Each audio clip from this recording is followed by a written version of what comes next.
আসসালামু আলাইকুম। আমরা এই মুহূর্তে রয়েছি বরগুনা সদর উপজেলার 10 নং নলটনা ইউনিয়নের গাজী মাহমুদ এলাকায় রয়েছি। আমরা আজ রয়েছি একটি বেগুন ক্ষেতের মধ্যেই আমরা রয়েছি। একজন সফল বেগুন চাষি, আমরা তার সাথে কথা বলবো।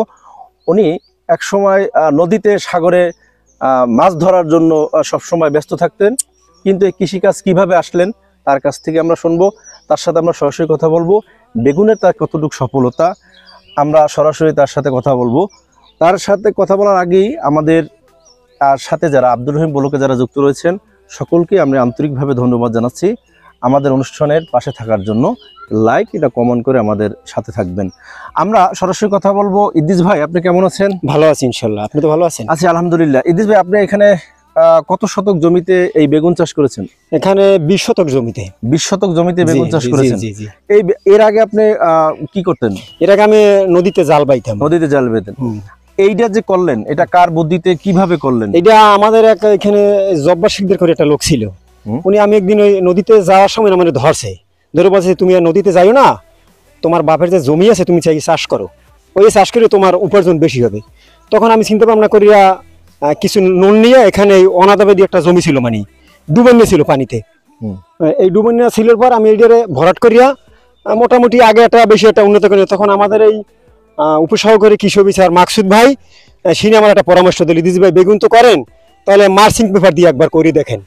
আমার উদ্যোগ আমার পরামর্শে তখন আমার এবছর এই মার্চিং পেপার দিয়ে আমার একটা সে উদ্যোগ দিল। তখন এবছর আমি খুব ভালো লাভবান হয়েছি, মানে এখন পর্যন্ত আমি 70-এর কাছাকাছি আমার বিক্রি হয়েছে। আপনি এই মালচিং পদ্ধতিতে বেগুন চাষ কোনো সময় করেন না? কোনো সময় করি না। আমরা এই অঞ্চলে এখন পর্যন্ত কোনো কৃষক অ্যাভেলেবেল এইরকম মালচিং করে না, পলি মালচিং এ বেগুন চাষ করে না। এই 10 নং নলটনা আপনার একজন দেখছি, আরো আমাদের কিছু কৃষক রয়েছেন। আর আপনারাও দেখলাম এটা কৃষি অফিস জনাব মাকসুদুর রহমান ভাই, ওনার সাথে যোগাযোগ করে তার পরামর্শ অনুযায়ী করেছেন। এবং এই কৃষি অফিস থেকে কোনো সহযোগিতা করেছে? হ্যাঁ, পেয়েছি। কৃষি অফিস থেকে সহযোগিতা করেছে? আচ্ছা, আপনাকে বীজ এবং এই দিয়েছে? বীজ দিয়েছে, আমাকে সার দিয়েছে, তারপর মার্চিং পেপার দিয়েছে। আমি প্রতি বছর এবছর যে আমি লাভবান করছি, যদি এরকমের আরো করতে পারি উৎসাহ করিয়া, তো ইনশাআল্লাহ আরো লাভ পাবো। আচ্ছা, আপনার 70,000 বিক্রি হয়েছে, আরো তো অনেক বেগুন আমরা লক্ষ্য করলাম। আর কত টাকা বিক্রি হতে পারে? আরো আমি রমজান মাসে আশা আছে, এখন পর্যন্ত রমজানে আমি যদি 4 বাজার করতে পারি তাহলে আমার আরো 20,000 টাকা 30,000 টাকা বাড়বে। আরো 20 থেকে 30,000 টাকা আয় হওয়ার সম্ভাবনা রয়েছে, কারণ আপনার রমজানের দাম বেশি পাবেন। হ্যাঁ, রমজানের দাম বেশি পাবো। আচ্ছা, তাহলে আপনি এখানে কত টাকা খরচ আপনার হয়েছে আপনার কাছে মনে হয় যে এখন পর্যন্ত এই চাষাবাদের জন্য? এই চাষাবাদের জন্য আমার 15,000 টাকা খরচ, সব মিলিয়ে 15,000 টাকা আপনার খরচ হয়েছে। 15,000 টাকা। তাহলে আপনি যদি 70,000 বিক্রি করেন, আরো 1 লক্ষ টাকা, 15,000 টাকা বিক্রি করলে আপনার 85,000 টাকা আয় হওয়ার সম্ভাবনা আছে। এই জমিটা আগে পতিত অবস্থায় ছিল? হ্যাঁ, জি জি, পতিত অবস্থায় ছিল। এটা একটা অবদার একটা কুয়ো ছিল। অবদার কুয়ো ছিল। এই যে সামনে আমরা অবদার দেখতে পাচ্ছি, অবদার কুয়ো ছিল। এটা পতিত অবস্থা, এটা আপনি ব্যবহার করেছেন? হ্যাঁ, ব্যবহার করেছি। আচ্ছা, আপনি ব্যবহার করে এখন সফল। আপনি কি এই বেগুন চাষ সবসময় 12 মাসই করতে চান? আশা করি বেগুনের সফলতার কারণে আপনি 12 মাসে এখানে বেগুন করতে চান। এইটা কি জাতের বেগুন চাষ করেছেন? Hybrid Challenger. এই জাতটার ফলন আপনার এক একটা গাছ থেকে আপনার কত কেজি আপনি পেতে পারেন? আপনার সম্ভাবনা এখন থেকে শেষ পর্যন্ত? এখন পর্যন্ত শেষ পর্যন্ত এক একটা গাছে আমার মনে হয় 6 থেকে 8 কেজি পর্যন্ত ফলন। 6 থেকে 8 কেজি পর্যন্ত। এই বিক্রি কি আপনি বরগুনা শহরে গিয়ে করেন না পাথরঘাটায় গিয়ে কাঁচা বাজারে এইটা পাইকারিতে দিয়ে? পাইকারি দিয়ে। খুচরা বিক্রি করলে, বসে বিক্রি করলে আরো আয় করতে পারতাম। ধন্যবাদ ইদ্রিস ভাই, আপনার সুন্দর একটি সফল বেগুন চাষের গল্প শুনলাম। আমরা একটু কথা বলবো এই এলাকায় দীর্ঘ বছর যিনি চাকরি কর্মরত আছেন আমাদের অফিসের, বরগুনা সদর উপজেলা কৃষি অফিসের আমাদের সহকর্মী সহযোদ্ধা, আমাদের প্রিয় উপসহকারী কৃষি কর্মকর্তা জনাব মাকসুদুর রহমান। মাকসুদুর রহমান ভাইয়ের সাথে আমরা সরাসরি কথা বলবো। মাকসুদ ভাই, আপনার সাথে আমরা এই বেগুন চাষের ব্যাপারে একটু কথা বলতে চাই। এটা জাত উনি বললো চ্যালেঞ্জার, হাইব্রিড চ্যালেঞ্জার। এই জাতটার ফলন খুবই ভালো আমরা লক্ষ্য করলাম। কিন্তু আপনি এই যে এলাকায় বেগুন মালচিং এ চাষাবাদ খুব কম হয়, আপনার পরামর্শ অনুযায়ী করেছে। মালচিং এ কি কি সুবিধা আপনি ওনাকে বলছেন, যে কারণে উনি এবং সুবিধা এবং উপকারভোগী উনি কিন্তু সুন্দর উপকার পেয়েছেন? কি কি সুবিধা মালচিং এ? মালচিংটা দেওয়ার কারণে মাটির ময়েশ্চারটা ঠিক মতো আছে, গাছগুলা দ্রুত বাড়ে নাই, ধীরে ধীরে বাড়ছে এবং গাছ সবুজ আছে, ফলনগুলো একসাথে আসতেছে। তারপরে মৃত্তিকাজনিত বিভিন্ন পোকামাকড়ের আক্রমণটা ওরকম হইতেছে না, আগাছাও কমে গেছে। আচ্ছা, এই বেগুনে কি কি প্রধান প্রধান রোগে বা পোকা আক্রমণ? এটা একটাই প্রধান রোগ আপনার হলো বেগুনের ফলও ডগাছিদ্রকারী পোকা। তা আমাদের এখানে আমরা শুরুতেই হলুদ ফাঁদ ব্যবহার করছি।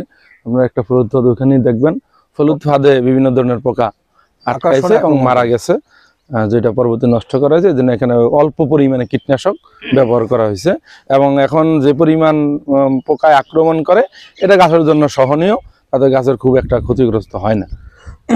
সার্বক্ষণিক উনি আপনার সাথে যোগাযোগ করে কোনো বিষয় যদি মনে করে বেগুনের, আপনার সাথে সাথে হ্যাঁ, উনি যোগাযোগ করে পরামর্শ দেন। হ্যাঁ, ওনাকে আমরা একটা আমাদের কৃষি অফিস থেকে একটা সাপোর্টও দেওয়া হয়েছে। এখানে 7 জেলা প্রকল্পের একটা 10% প্রদর্শনী ওনার এই সাথে আমরা সাপোর্ট দিয়েছি, দিয়ে একটা নতুন প্রযুক্তি আরো মাঠে বাস্তবায়নের চেষ্টা করছি।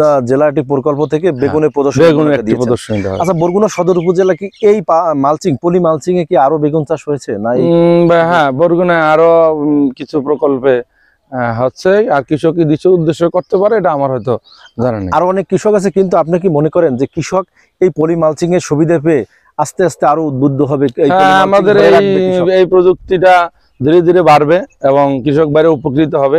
ঘন ঘন সেচ দেওয়া দরকার হইতেছে না, এটা ধীরে ধীরে বরগুনায় বিস্তার লাভ করবে। ইতিমধ্যে তরমুজেও ফসলেও এই আপনাদের মালচিং পেপার প্রযুক্তি চলমান আছে এবং পরামর্শ কৃষক নিচ্ছে, গ্রহণ করছে।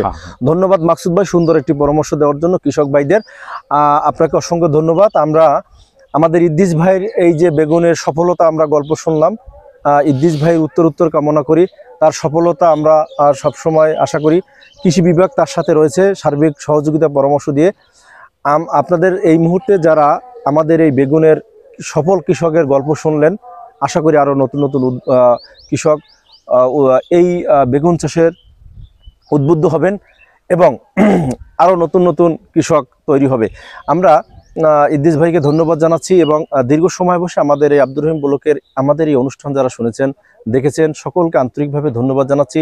যে যেখানে আছেন সুস্থ থাকবেন, আবারও কোনো সফলতার গল্প নিয়ে আপনাদের মাঝে তুলে ধরবো। সকলে ভালো থাকবেন, আল্লাহ হাফেজ।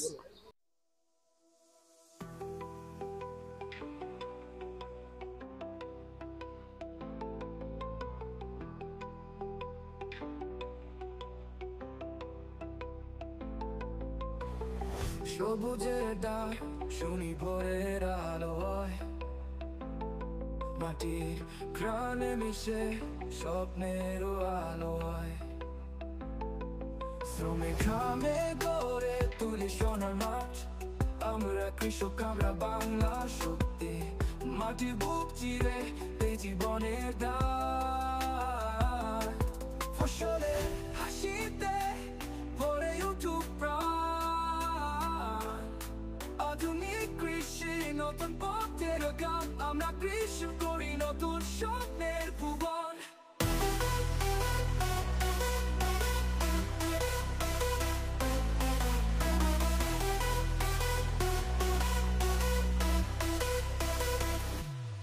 মাটির বুক চিরে এই জীবনের দান, ফসলে হাসিতে ভরে উঠুক প্রাণ। আধুনিক কৃষি নতুন পথের গান। আমরা কৃষি করি নতুন স্বপ্নের ভুবন।